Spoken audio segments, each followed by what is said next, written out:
Anthem is going to be so good. It's going to come out in 2018, and I'm not buying any other games until it's here because it's going to change the world. I kid you not, I have heard multiple different people say things that are almost exactly like that. Mainly, they're individuals from one of my previous games, actually, which is Tom Clancy's The Division. These people legitimately tried to shut down anyone who didn't watch the E3 world reveal and then start preaching to high heaven how great Anthem was going to be. Well, it's not coming out in 2018, it's slated for 2019, and the smart bet is on 2020, because it's basically falling apart at the seams. There have been a lot of articles, stories, and videos produced on this topic lately. They started a few months ago when a core developer left the Anthem project entirely, and they picked up steam as more developers followed suit. And not just regular guys either. Lead developers, high-ranking employees, people with real creative control of the project who are actual decision makers. This means that over a year before release, the game is having turnover at the highest possible ranking level, and that is truly a troubling thing. For those interested, this is a really easy task to find more detailed information about who these employees were, their exact job titles, and the new studio, which is called Fogbank, that a lot of them are now working on. And since so many publications and creators have picked up the story and taken their swing at it, it's becoming even more prevalent.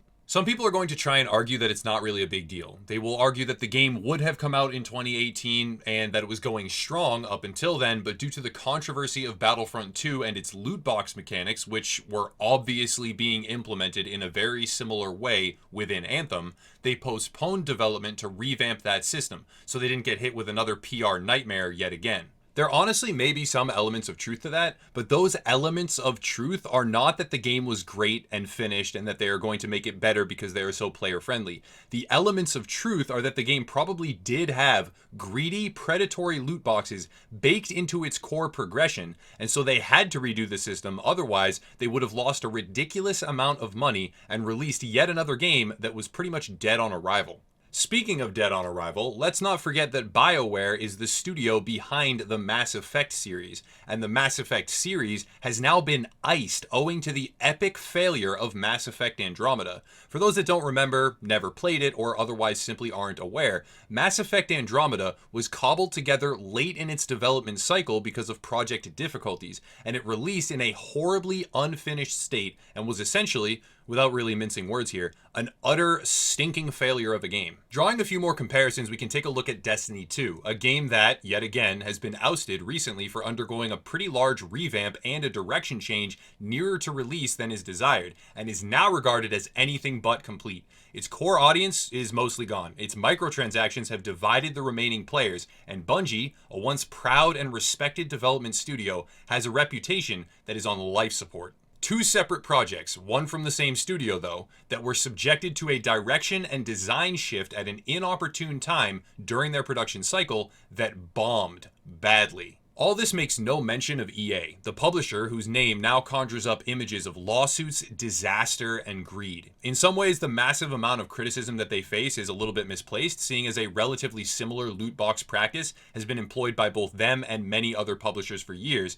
But most of it though, it's spot on. It's deserved and it's justified, since they brought the worst version yet to a full-price $60 Star Wars game that's aimed at children and designed purely with the intent of squeezing every single dollar possible out of every single player, regardless of their age, their background, or their risk level.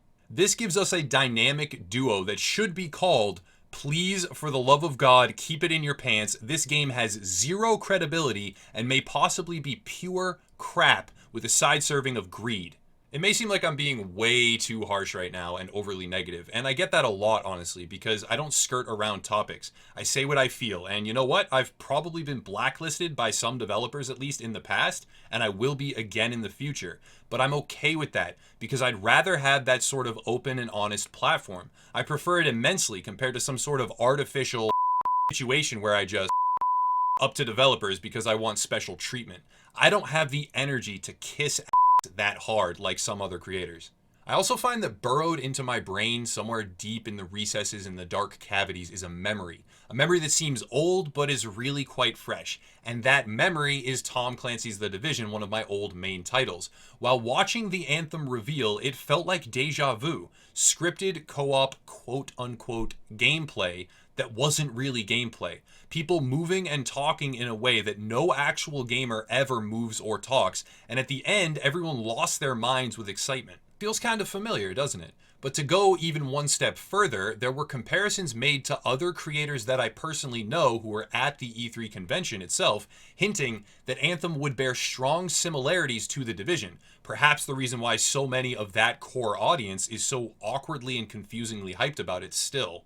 But even when you look at E3, at the reveal for The Division, and then track its progress to release, we can see huge delays and an end product that under-delivered in every single feasible way. Both of these games are new IPs, and Anthem has already received one very large delay. I hope everyone can see why I and many others right now are very, very concerned. When you lay it all out at once, you get a publisher, EA, which has become infamous for greedy practices which are decidedly anti-consumer, and they are in charge of BioWare, a once glorious studio which has recently seen a branch close and is fresh off the heels of an epic disaster in the form of Mass Effect Andromeda, which is losing high-ranking and influential developers at a rate that is anything but coincidental, and has also come clean about feeling immense amounts of uncomfortable pressure regarding Anthem and its kind of quote-unquote make or break effect on their future. We then have a list of comparisons and similarities within Destiny 2 and Mass Effect Andromeda for the direction shift pre-release, and The Division for its core gameplay, style, marketing, reveal, and delay track record, which combine to paint a very ugly picture. The type of picture that no one hangs on the refrigerator. The type of picture that probably gets delayed again, or even worse, gets canceled. This is all really negative, isn't it? And I get that, and I'll acknowledge that. I'm just sort of stomping on people's optimism, some would say, but I truly believe that this is necessary. So many gamers nowadays, they pre-order titles. They fork over $60 or $80 or even $100 before they even see what the game truly contains, and they end up ripped off or out of luck until months or even years after release when the game finally has enough content to justify that purchase. And as long as that cycle continues, the landscape of the industry will never improve. Gaming companies lie to gamers. It's like when you watch a fast food commercial and then you go buy a dollar menu burger from that same fast food joint. It doesn't look like that. It never has, and it never will. They spend hours spraying on chemicals, altering it to perfection, and then they shoot their commercial with some high definition camera that's far more powerful than the human eye, and they top it all off with some Photoshop magic to doctor it even further. By the end of the process, it isn't even food anymore. You'd get sick if you ate it. It's a pure lie. Gaming companies do the exact same thing. They script some dialogue, they construct a specific portion of the map, they airbrush the heck out of it, they buff up the textures, they make sure that every frame of every shot is perfect, they layer in some features that look amazing, which probably won't even be in it once it's released, and then they ship it out all nice and crisp to conventions all across the world so everyone sees it and they pee a little bit right before they swipe their credit card 6 months or even a year before the game is even finished. When you add on top of that parceled out DLC, staggered release on consoles, then PC to incentivize certain player groups to purchase it twice even, and then they lace the whole thing with microtransactions, which are even creeping into the core progression systems of games right now, you have a system that has gone way too far, and it will soon collapse in on itself like a dying star. I know a lot of people don't want to hear this. I get it. They think it's way too negative and they don't want to hear it. They just want to hear the rosy-eyed, bushy-tailed stuff. I understand. So I'll end on some positivity. If, for some reason, I'm miraculously wrong about all of this, that would be truly amazing. I would be all for that. If we look deeper at the Anthem trailer even, though extrapolating information is essentially useless at this stage, we'll do it anyway, we can see that at the end of the clip, there are elemental damage types. There's clearly resource farming mechanisms insinuating crafting. There's a seamless transition between multiple travel speeds, from flying to swimming, assisted running, and then to combat and basic movement. There's co-op, a gear rarity curve, a potentially extensive gear modding structure, a skill tree, a class archetype system, and it goes on and on. The list has so much more. These things could be amazing. The setting is open-ended, the graphics did look stunning, and out of the ashes of hardship, at times, the truly spectacular is born. So I cannot count Anthem out as a dead-on-arrival Destiny model clone, but maintaining a realistic approach to new titles is paramount in an industry where we as gamers have been so badly burned so frequently. In the end, it remains to be seen, but my predictions are that Anthem will suffer another hefty delay, receive a few downgrades, multiple different downgrades, however drastic, to the graphics and the gameplay systems, as well as other surrounding features, culminating in a release that is anything except exceptional. Perhaps it will be vibrant enough to maintain BioWare's life support and maybe even warrant a sequel someday, but it will not even be close to the blockbuster that so many people are blindly preaching. Do not pre-order this game. Maintain realistic expectations, and if the game does present innovation, then we must recognize and support said innovation. But if it falsely advertises, underdelivers, and disappoints, well, let's just say it's time that we as gamers stop perpetuating a downward spiral in the industry.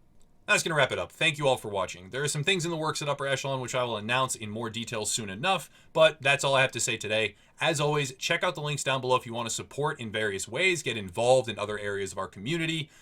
There's a bunch of different things, so you can just explore down in the description below. But as always, have a nice night.